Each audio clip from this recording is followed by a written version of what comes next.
So let's look back in time a bit to see where exactly this decay of TaiChi happened, right? Why is TaiChi crap now? So if we go back in time a bit, if we think about who taught us, right?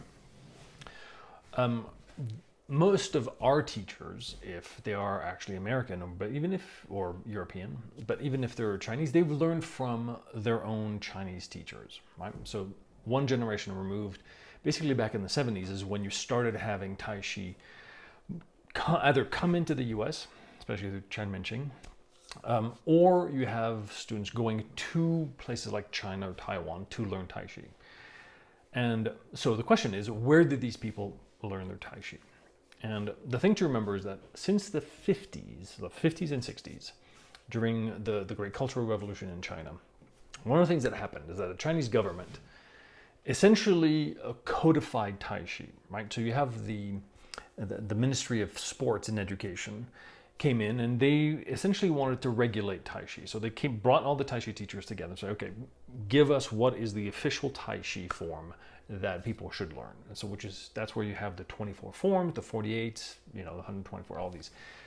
Those forms came out of the Chinese government. So the Ministry of Sports created those forms essentially at the time in order to create a form, or a TaiChi really, that promoted health and well-being and all that, but was also codified and was stripped of some of the other things that historically it had. So for example, the energy work and some of the applications. So that's the context for the TaiChi that was brought over to the US and to Europe, and the TaiChi that most Chinese also were doing. So it's this, you had this insertion of the Chinese Communist government into the TaiChi world.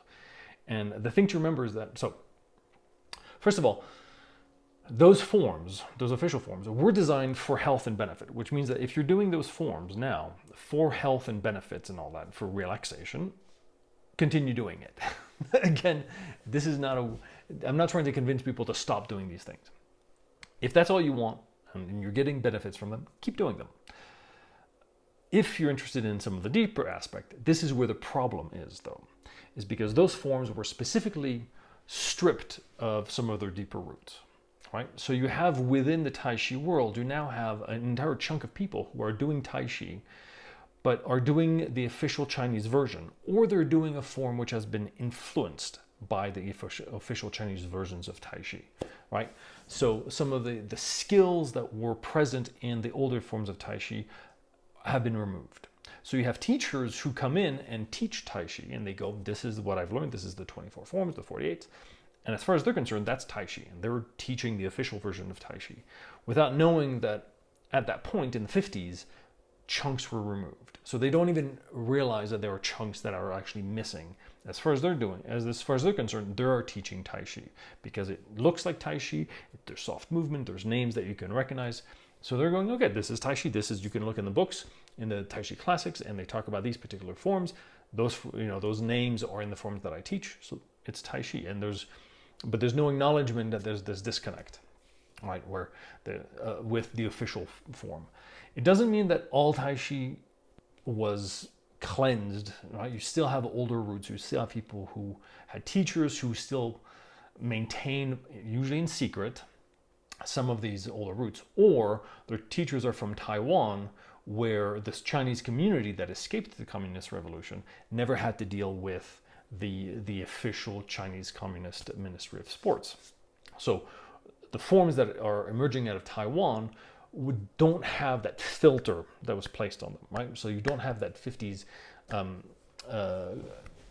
great leap forward and the revolution, the Cultural Revolution that happened in China, that becomes one of the filters between the TaiChi from before and the TaiChi that we're practicing now, right? So, but that's why you have a lot of misconceptions that are floating within the TaiChi world, because you have this infusion of this official ministry TaiChi, right? They are saying a specific thing about what TaiChi is, and that resonates throughout the rest of the TaiChi world. So for example, this emphasis on softness, this emphasis on everything, like even in our push hands, that everything has to be soft, it's only yin. It's all about relaxing and releasing everything, which is true, and that gives you a TaiChi which is actually very beneficial in terms of relaxation, in terms of health, in terms of even mental health, right? But that's only one part of the story, right? TaiChi cannot only be soft, cannot only be gentle, cannot only be yin, because otherwise it's not really TaiChi. I mean, in the original forms, you have, you punch and you kick. The form, it's punch in the groin is one of the moves in TaiChi. You can't do that in a gentle, soft way, right? So, but all those aspects that are more yang, that are more kind of punchy, were removed from the official Chinese Communist Party version of TaiChi, right? And the thing to remember, so the Ministry of Sports maintained TaiChi as a practice. Essentially, there was a devil's bargain made there, because the communist government was trying to essentially modernize China and get rid of all of the old ways of doing things, but at the same time, it couldn't afford to really do that, because it couldn't go completely Western, because it couldn't adopt Western thinking when it just in the middle of the Cultural Revolution, they were saying, let's get rid of all of the things that made us weak and all the culture, the Western influence. And they would try and create something Chinese. So they had to include all this kind of these Chinese martial arts, but they wanted to make them also very modern, because they didn't want the kind of medieval aspect of Chinese culture, because that's what caused the downfall of China, is the kind of medieval attitudes. So the compromise that they came up with was, we'll still have TaiChi because it's Chinese and it's good, it's healthy for you, but we'll remove all the medieval thinking, right? Qi energy and all that kind of stuff. So that was the thought. So that's why you have a Chinese sport essentially that is developed out of TaiChi. By the way, it's the same thing that happened to traditional Chinese medicine, where at the same moment, China needed doctors, so it couldn't get rid of all of its acupuncturists and all of its kind of traditional Chinese medicine. So it did the exact same thing. It codified Chinese medicine, or traditional Chinese medicine, created TCM, traditional Chinese medicine, as this kind of some more scientific approach to medicine. So, which is why traditional Chinese medicine is now, it has its spiritual roots removed, right? The implication of an energy-based health system is removed, because in traditional Taoism, if you're dealing with Qi, if you're dealing with energy, Qi is also the way that spirit interacts with matter. So dealing with Qi means you're also dealing with spirit. But that's what the Chinese government actually removed. So now traditional Chinese medicine becomes a little more Western, in the sense that it's kind of fixed. If you have this problem, you use this solution, kind of thing. Anyway, so that's one of the main filters that we're going through is, and that we have to acknowledge when we do TaiChi, is like a lot of what we're seeing is the Chinese Ministry of Sports version of TaiChi. So one of the questions, of course, why did China decide to remove all of this stuff? Well, the thing to remember is that before the Communist Revolution, because the communists didn't invent this whole idea of kind of modernizing all these things, removing this medieval thinking. Before the Chinese Revolution, there were several huge changes within China. Because remember that in the 19th century, China was the sick man of Europe, right? So it had been invaded and controlled by Western powers. So you had the French, the British, you also had the American, the Dutch, the Germans, and including the Japanese, were in China, because the Qin dynasty basically was unable to resist Western powers, because the Qin dynasty essentially had become suffocated, had been stagnant, right? So this is where this medieval thinking comes in. The British bring in opium, force China to receive the opium.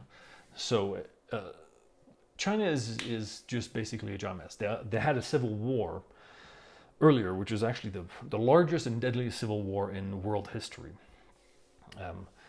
That happened, but that was earlier. But so basically, China was a giant mess.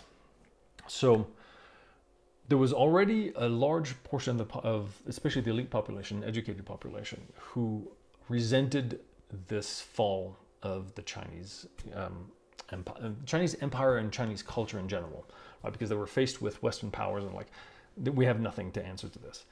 So there was this push towards Western thinking, towards modernization, towards getting rid of the medieval thinking that had plagued the Qin dynasty.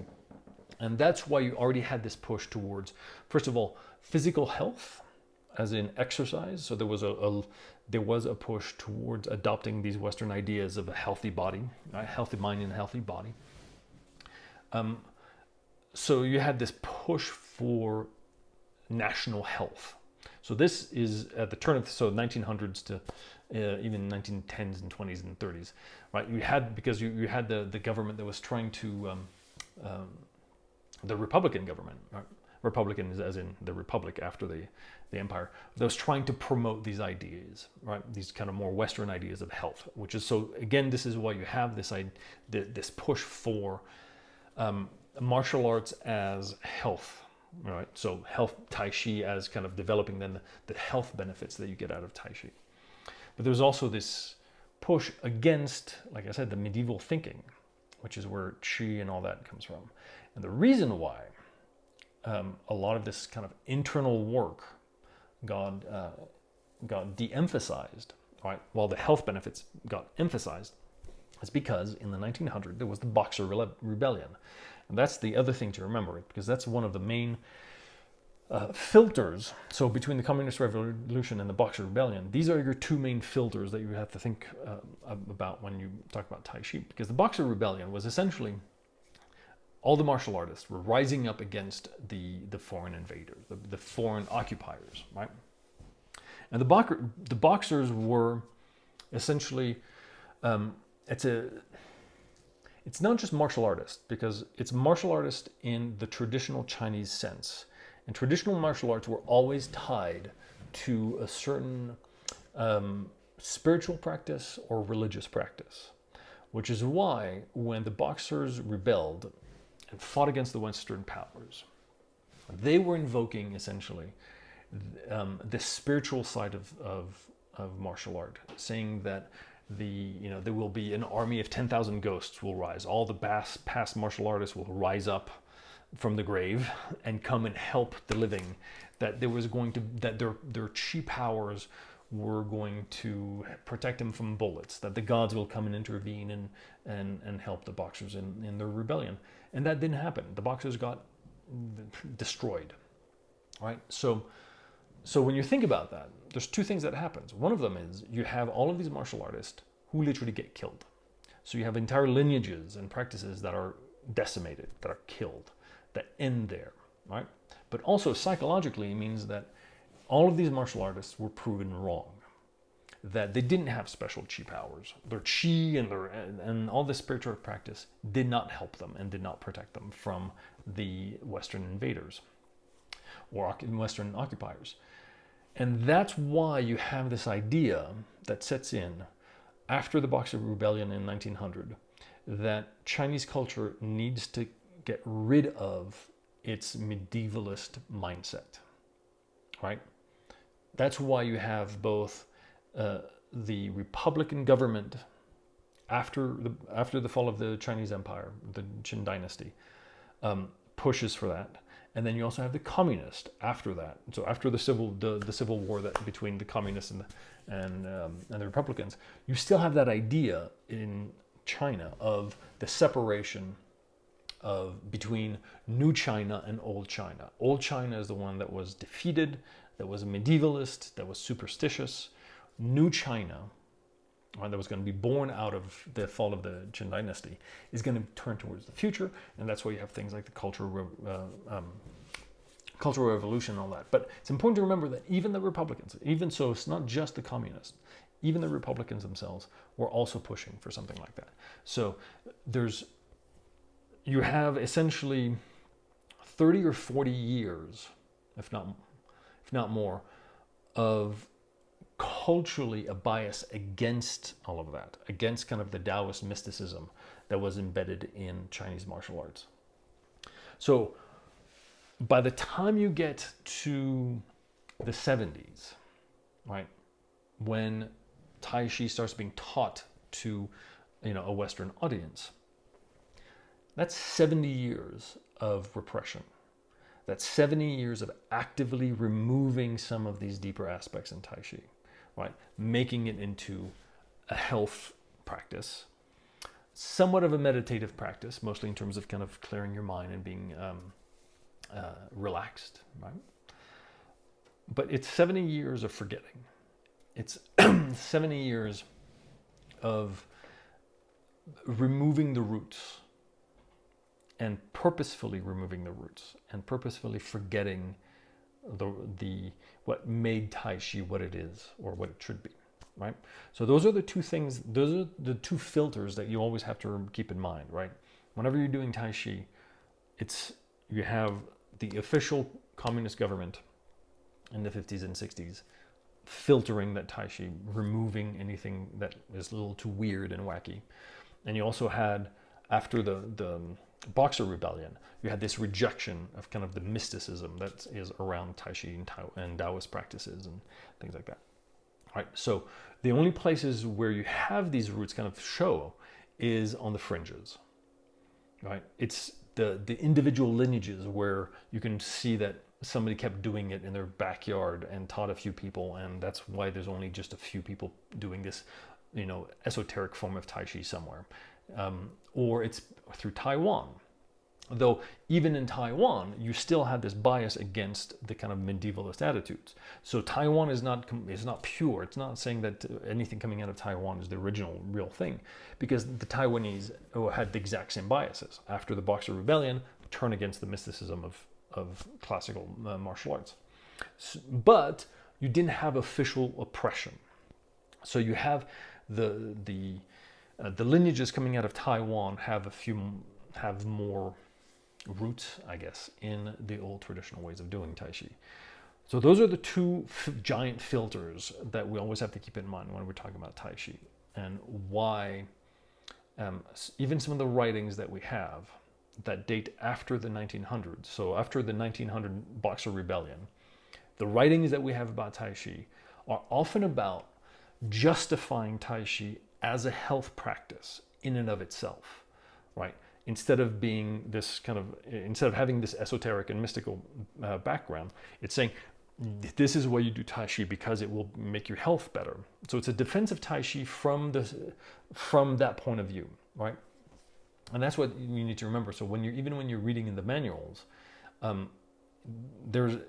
lot of the manuals are there to justify the existence of Tai Chi within this new mindset. And that's what's important to keep in mind. Okay.